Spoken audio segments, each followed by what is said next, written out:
여러분 안녕하십니까. 오늘은 32강 180쪽에 212번 대리할 차례입니다. 대리와 관련된 문제죠. 자, 180쪽에 212번 보시면 다음 중 대리가 인정되지 않는 것은 이렇게 돼 있죠. 자, 대리라는 것은 법률행위의 대리입니다. 법률행위 중에서 제일 많은 건 계약이에요. 그래서 계약의 대리다 이렇게도 얘기를 해요. 따라서 대리는 법률행위에 인정하는 거고 준법률행위는 인정하지 않습니다. 자, 법률행위는 무슨 행위를 하는 거죠? 법률행위. 자, 법률행위는 여러분 의사표시 하시는 거예요. 일상사회생활에 보통의 의사표시를 의미하는 게 아니라 법률 효과, 권리, 변동, 발생, 변경, 소멸이 일어나는 의사표시죠. 따라서 이게 원인이에요, 여러분. 이게 원인. 요거를 원인으로 하셔야 돼. 원인. 그래서 원인에서 결과가 있어야 됩니다. 결과. 그러면 결과는 뭘 얘기하는 거냐? 바로 권리 변동을 얘기하는 거예요. 권리 변동. 권리 변동이라는 건 뭘 얘기하는 거죠? 발생, 변경, 소멸. 소유권을 취득하거나 소유권 등을 상실하거나 주체의 변경이 일어나는 거, 주인이 바뀌는 거, 이런 거 얘기하는 거예요. 그런데 준법률행위 이렇게 할 수 있습니다. 준법률행위 하면 의사표시를 하는 게 아니에요. 그럼 뭘 하는 거냐? 법률의 규정에 따르는 겁니다. 그리고 법률의 규정을 원인으로 해서 권리변동, 발생, 변경, 소멸이 일어나는 거예요. 그래서 의사표시하는 거냐, 법률의 규정에 따르는 거냐, 이것이 가장 큰 차이점이다 이렇게 볼 수 있어요. 그런데 대리라는 것은 법률 행위의 대리거든요. 대리라는 것은 법률 행위의 대리거든요. 법률 행위는 한 개 또는 두 개 이상의 의사표시를 필수적인 요소, 요건, 원인으로 해서 그 결과 일정한 권리, 변동, 발생, 변경, 소멸을 목적으로 하는 권리, 변동을 목적으로 하는 법률 요건을 말하는 거예요. 따라서 법률 행위라는 것은 뭐가 있어야 되느냐? 의사표시가 있어야 돼요.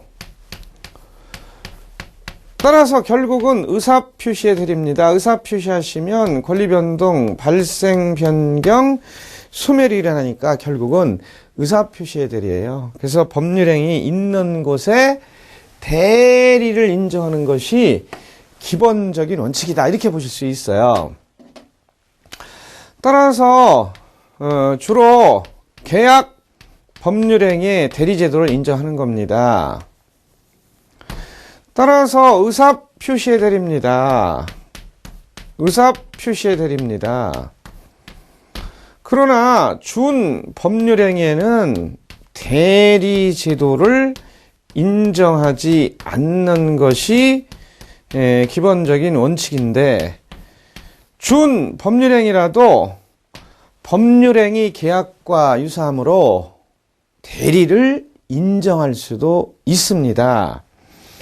자, 그러면 법률행위는 의사표시의 방향과 개수에 따라서, 법률행위는 의사표시의 방향과 개수에 따라서 계약이냐 단독행위냐 합동행위냐 이렇게 나누는 거고, 준법률행위는요, 준법률행위는 표현행위와 사실행위로 나누는 거거든요. 따라서 사실행위를 비표현행위다 이렇게도 해요. 그래서 여기는 대리를 인정하는 거고, 여기는 대리를 인정하지 않는다 이렇게 보시는 것이 기본적인 원칙이에요. 그런데 표현행위 중에서는 뭐가 있느냐? 의사의 통지와 관념의 통지가 있어요. 여기에 대해서는 준법률행위 소속이라도 의사표시와 유사하기 때문에 대리제도를 인정하자는 것이 다수의 입장이에요. 그럼 의사의 통지는 뭐가 있느냐? 맨 끝에 최고나 거절이 들어갈 때 제한 능력자의 상대방의 최고, 무권 대리인의 상대방의 최고, 해제권 행사부의 최고, 변제 수령의 거절. 이렇게 맨 끝에 거절이 들어가는 것은 소속이 준법률행. 원래 대리를 인정하지 않는데 이거 의사표시와 유사하다고 해서 대리제도를 인정하자는 겁니다. 관념의 통지는 뭐가 들어가요? 그렇죠. 각종의 통지나 승인이 들어가요. 대리권수의 통지, 공탁의 통지 이런 거 얘기하는 겁니다. 또 채권 양도의 통지, 그 다음에 채무 승인 이런 데는 대리제도를 인정할 수 있어요. 사실행위는 순수사실행위냐, 의사사실행위냐, 혼합사실행위냐 이렇게 나누는데 사실행위로 물었을 때는 대리제도를 인정하지 않지만 순수사실행위가 있습니다, 여러분. 순수사실행위. 순수사실행위는 뭐가 있느냐? 매장물 발견, 주소의 설정, 가공, 발명 등이 있잖아요. 여기에는 대리제도를 인정하지 않아요. 소속이 사실행위니까. 근데 의사사실행위 이거는 뭐예요? 그렇죠. 이거는 소수견해니까 모르셔도 되는데 혼합사실행위는 의사표시가 섞였다 이렇게 보는 거예요. 그래서 여기서는 뭐가 있느냐? 변제, 사무관리, 부부의 동거, 무주물 선점, 물건의 인도 이거 얘기하는 거예요. 그런데 이때 사무관리와 부부의 동거는 독자적인 의사 이게 중요하다고 그래서 의사사실행위로 분류하기도 하거든요. 근데 이때 물건의 인도로 물었을 때는 사실행위니까 대리제도를 적용하지 않지만 이 물건의 인도 중에 의사표시가 결합되는 경우가 있어요. 그건 뭐냐? 현실의 인도는 의사표시 안 해도 되지만 간인도, 점유 개정, 목적물, 반환 청구권의 양도 방법엔 인도 이거는 의사표시가 들어갑니다. 그래서 대리제도를 적용할 수 있는 겁니다.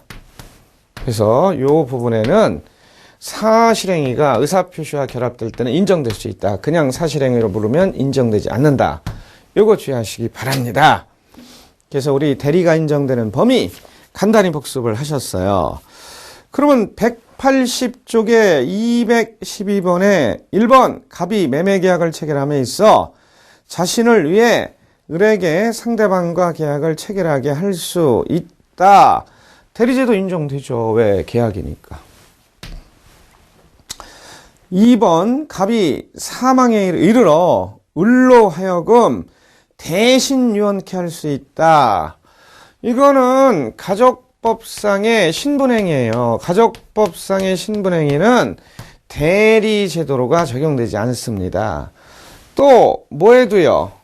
불법행위에도 대리제도가 인정되지 않습니다. 불법행위에도 대리제도가 인정되지 않습니다. 또 사실행위로 물었을 때도 소속이 준법률 행위니까 대리제도가 인정되지 않지만 사실행위가 의사표시와 결합됐을 때 물건을 인도할 때 현실의 인도는 의사표시가 없어서 안 되지만 간인도, 점유개정, 목적물 반환 청구권의 양도 방법에 한 인도 방법은 의사표시가 결합됐으므로 대리제도를 인정하는 거예요. 그리고 준법률행위 수속 중에서 의사의 통지와 관념의 통지는 대리제도가 인정된다고 그랬죠? 자, 의사의 통지는 맨 끝에 뭐가 들어가요? 최고나 거절. 관념의 통지는 맨 끝에 뭐가 들어가요? 통지, 승인 이런 거 얘기하는 겁니다. 따라서 2번은 가족법상의 신분행위이므로 대리제도를 적용하지 않고요.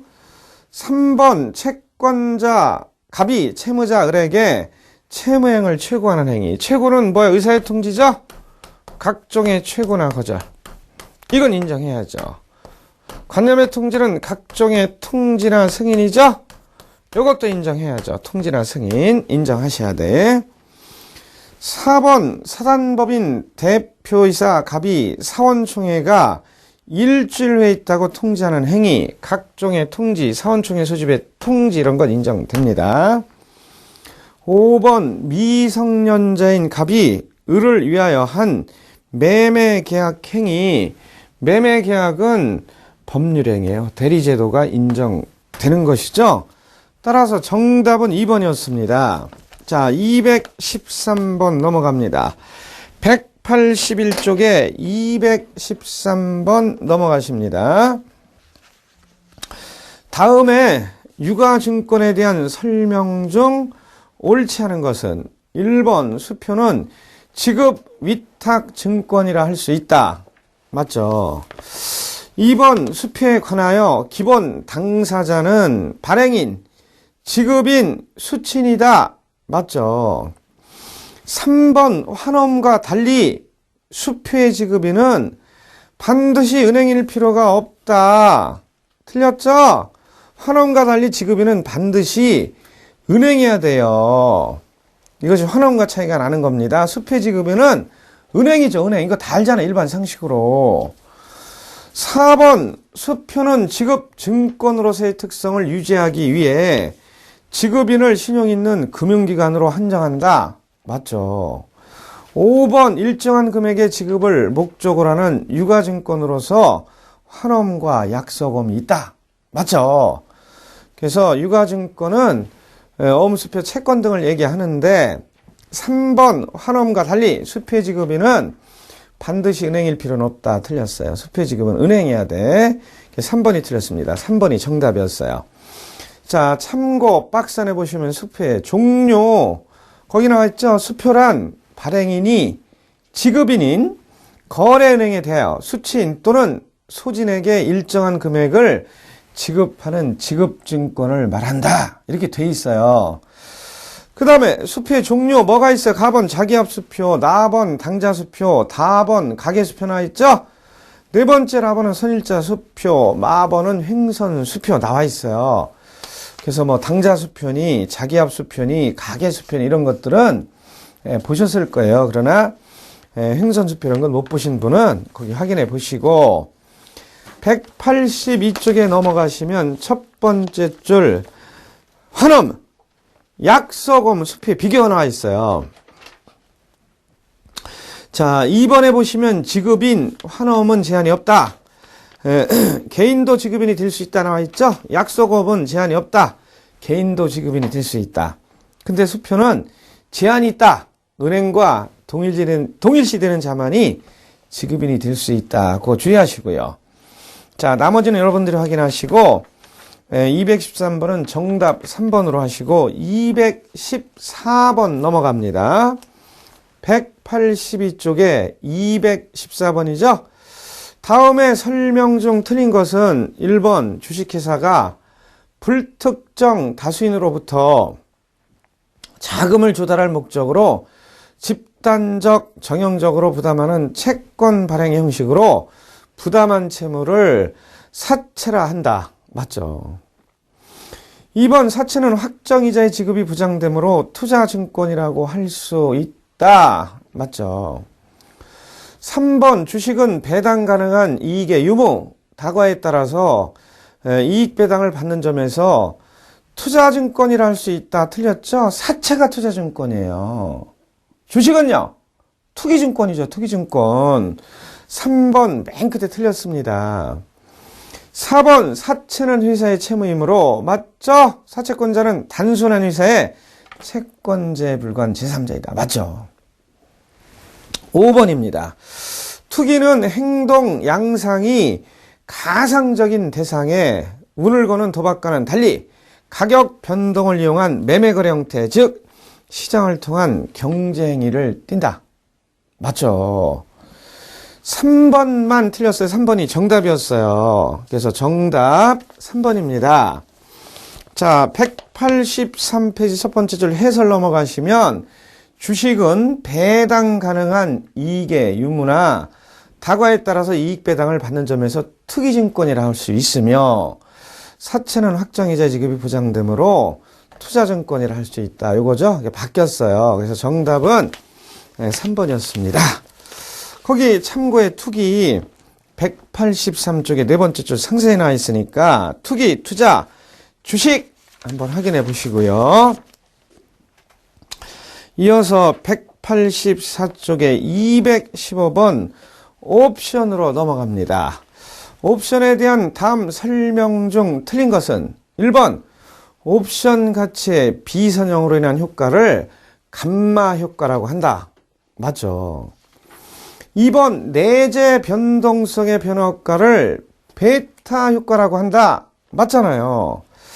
3번 무위험 이자료의 변화에 대한 옵션 가격의 변화 정도를 나타내는 것은 델타이다. 틀렸죠? 델타는 기초자산 가격의 한 단위 변동에 대한 옵션 프리미엄의 변동이에요. 무위험 이자료의 변화에 대한 옵션 가격의 변화 정도를 나타낸다. 이건 델타 아니에요. 이거는 로입니다. 로. 4번 시간이 경감에 따라 옵션 가격의 변화 정도를 나타내는 것은 세타이다. 맞죠? 5번 무위험 이자율은 모든 금융거래에서 발생하는 기회비용을 의미한다. 맞죠? 3번이 틀렸어요. 3번이 정답이었습니다. 자, 옵션 리스크 지표 중요하니까 우리 간단히 확인을 해봅니다. 옵션 리스크 지표 중요하니까 첫 번째 델타죠? 첫 번째 델타. 이거는 주가가 1포인트 상승할 때 옵션의 가격이 얼마나 변하는지 나타내는 지표예요. 그래서 이거는 이렇게 나타낼 수 있죠. 주가 지수의 변화분. 주가 지수의 변화분. 주가 지수의 변화분. 그리고 옵션 가격의 변화분이죠. 옵션 가격의 변화분. 요거죠. 그 다음에 두 번째 감마. 두 번째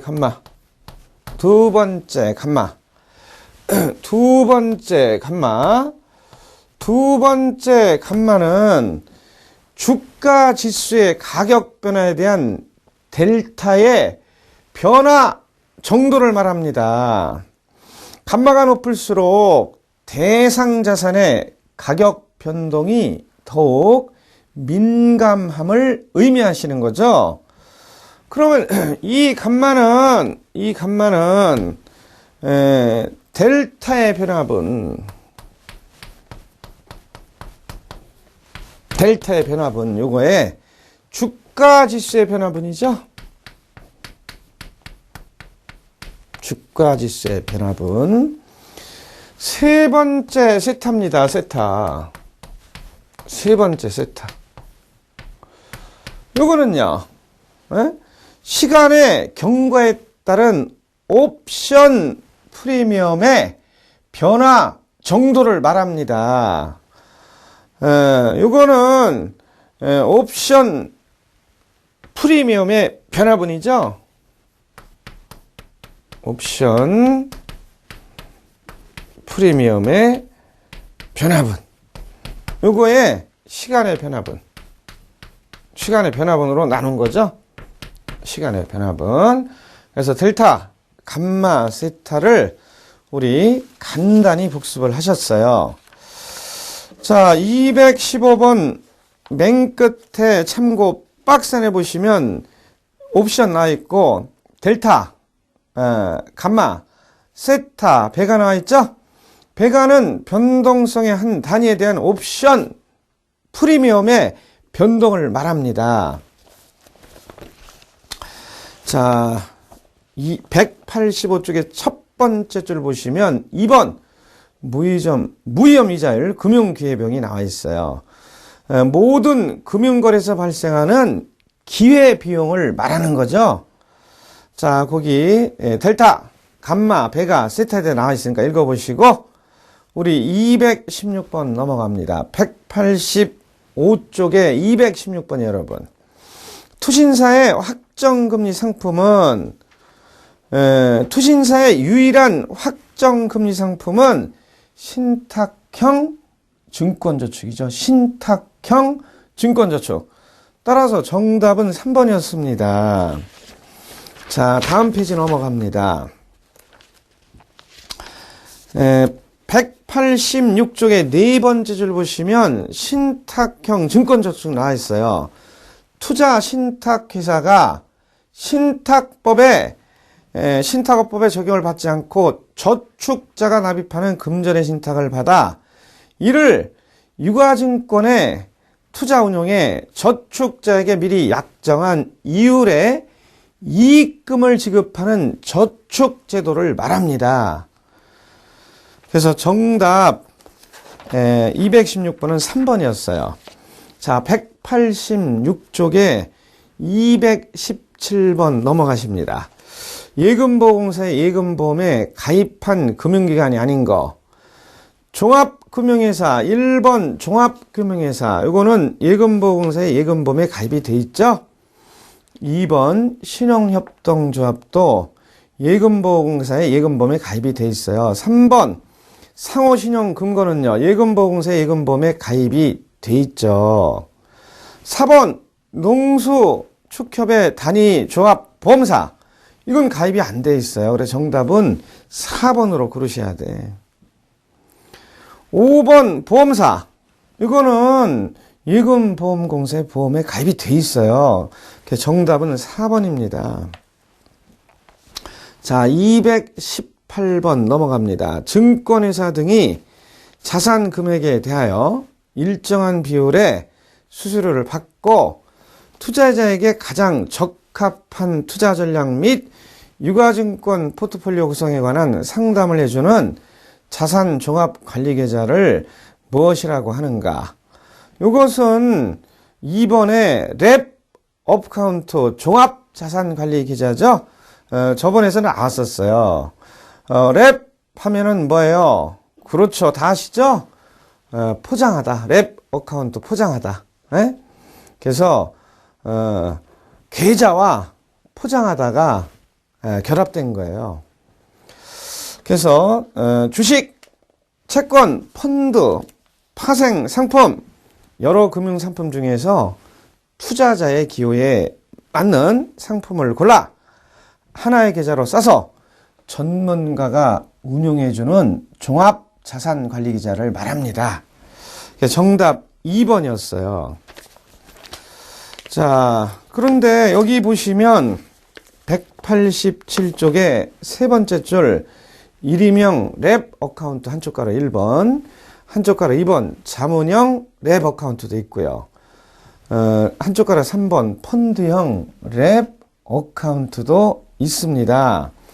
한쪽 가로 3번의 펀드형 랩 어카운트는 고객의 성향 등을 파악하여 고객에게 가장 적합한 최우수 펀드로 최적의 포트폴리오를 구성하는 투자 전략을 제안하는 거. 이것이 펀드형 랩 어카운트입니다.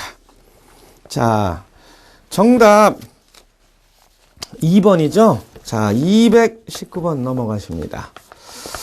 주택저당 유동화증권의 종류로 볼 수 없는 거. 1번 MBB 이게 뭐예요? 주택저당 채권이죠? 통상 3년 내지 5년의 단기입니다. 이건 주택저당 유동화 증권의 종류죠? 이번에 패스트루 MBS는요. 이건 뭐예요? 통상 20년의 장기. 이거는 주택 유동화 증권의 종류죠. 3번 12호. 이건 채권 담보보 증권으로서 후순위에 투자하는 거예요. 정답 3번입니다. 4번 CMO. 이건 뭐예요? 한 계층의 이자 지급을 변동금리에 연동시키는 바로 주택저당 유동화증권의 종류입니다. 5번 모기지론 당연하죠. 따라서 정답은 3번입니다. 정답은 3번이에요. 자, 우리 이거 중요하니까 간단히 확인을 해봐요. 자, 주택저당증권, 주택저당증권, 주택저당증권. 이거를 갖다가 우리는 뭐라고 불러요? MBS 이렇게 부르시죠? MBS. 이거는 주택저당 대출 만기와 대응하므로 통상 장기로 발행해야 돼. 장기로.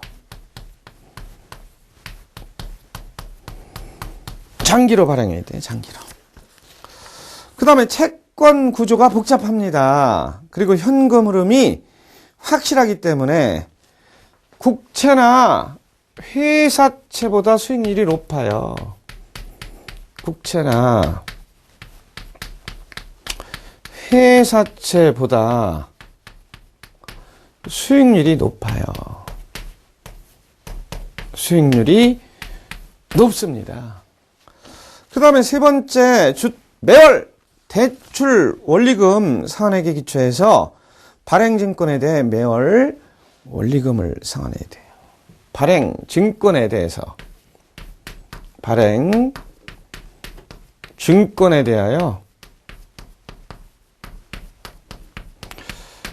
매월 원리금을 상환해야 돼요. 매월 원리금을 상환하시기 바랍니다. 매월 원리금을 상환해야 돼요. 그 다음에 주택저당 채권, 이건 증권이죠? 주택저당 채권, 그건 뭐라고 불러요? MBB라고 부르는 거죠? MBB. 요거는요, 통상 3년 내지 5년의 단기 발행이에요. 이건 단기. 그리고 이자율은 위험의 발행자의 부담. 그래서 고정금리죠. 고정금리예요. 이건 고정금리. 그 다음 우리가 알아야 될 것은 뭐예요? 투자자의 담보, 발행자의 부채, 요거죠? 발행자의 부채, 투자자의 담보.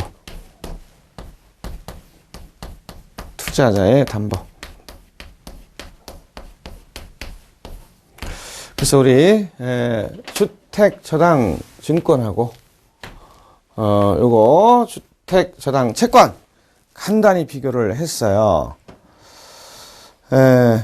나머지는 여러분들이 확인해 보시고 187쪽과 188쪽에 보시면 참고 나와 있습니다. 그래서 정답 219번은 3번이었습니다.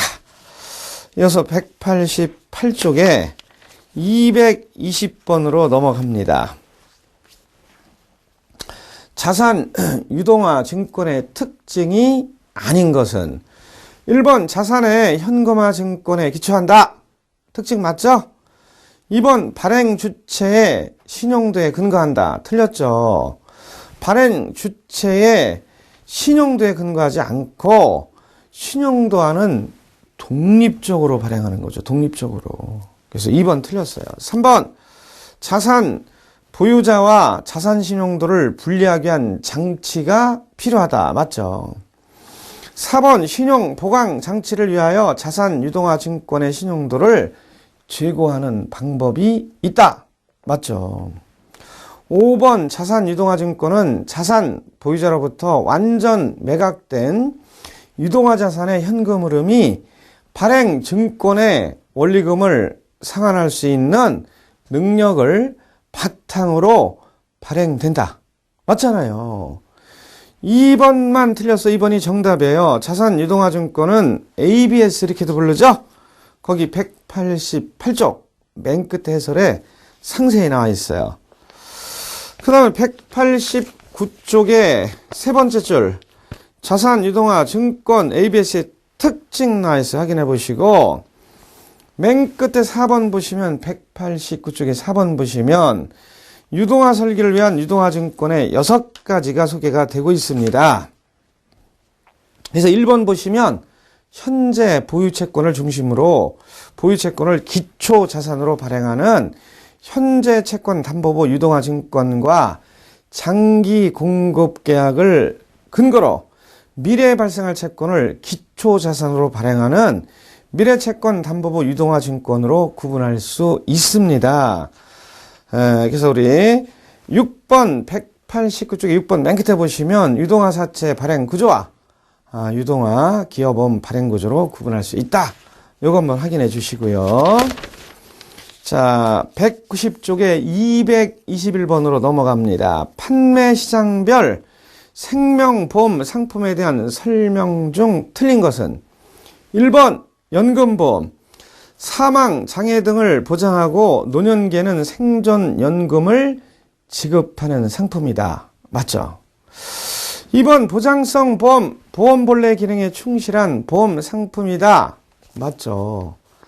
3번 교육보험, 자녀의 교육자금을 종합적으로 마련하는데 적합한 보험 상품이다. 맞죠? 4번 변액보험, 단기 목돈 마련 및 보장 대상의 변동이 가능한 상품이다. 틀렸죠? 변액보험은요, 발생한 이익을 고객에게 배분해 주는 거예요. 투자 실적 배당형 보장 상품이에요. 4번 틀렸어요. 5번 종신보험, 보험기간이 평생 종신인 상품으로 자신과 유가족을 위한 재정설계를 할 수 있는 상품이다. 맞죠? 4번만 틀려서 4번이 정답이에요. 거기 해설에 보장성 보험 190쪽에 맨 끝에 참고 박스 안에 나와 있어요. 한번 확인해 보시고 191쪽에는 6번째 줄 나번 저축성 보험에 연금보험, 저축보험, 교육보험 나와 있어요. 이거 우리 일반 상식으로도 알아두는 게 좋으니까 여러분들이 한번 확인해 보시고 그 다음 191쪽의 중간 부분에 2번 보시면 생명보험은 보험금 등의 지급을 위해 납입된 보험료의 일정액을 적립하는데 이를 적립하는 방식에 따라 금리 확정형 보험, 금리 연동형 보험, 또 변액보험 이렇게 나눠요. 맨 끝에 191쪽의 맨 끝에 변액보험은 계약자가 납입한 보험료를 펀드를 조성하여 특별 계정으로 운영해야 돼요. 그 특별 계정의 운영 실적에 따라 계약자에게 투자이익을 배분하는 거죠. 그래서 보험기간 중에 보험 금액, 해약 환급금 등이 변동하는 보험을 우리 변동보험이라고 그래요. 변액보험이라고 그래요. 그래서 정답 4번이었습니다. 변액보험에 대한 설명이 틀렸죠? 정답 4번이었어요, 여러분. 자, 제 32강 수업은 여기까지입니다, 여러분. 33강에서 우리 다음 문제 하기로 합니다. 수고하셨습니다.